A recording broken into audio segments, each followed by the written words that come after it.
Madonas centrālajā laukumā plīvo Vācijas karogs, tādējādi apliecinot cieņu ne tikai viesiem, bet nesautīgai draudzībai kopumā. Biedrības Madona Vaija dalībnieki lēš, ka palīdzības sūtījumi no vācu draugiem Madonas pašvaldībai mērāmi 100 000 latu.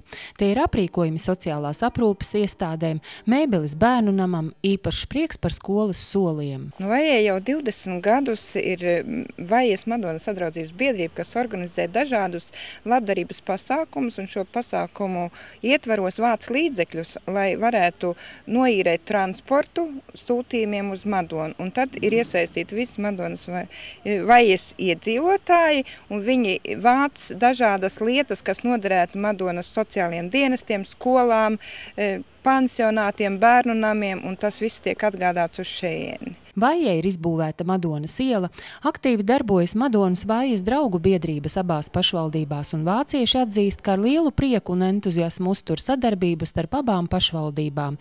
Arī pašlaik 2 vācu mākslinieki uz Madonu atveduši savas gleznas.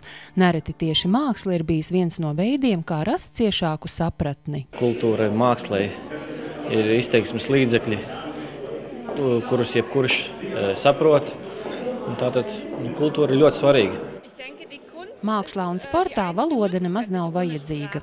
Vienkārši vajag darīt, un visi visu saprot. Līdztekus mākslinieku vizītei Madonas apkārtnē viesojas arī 15 Vaijas skolēni.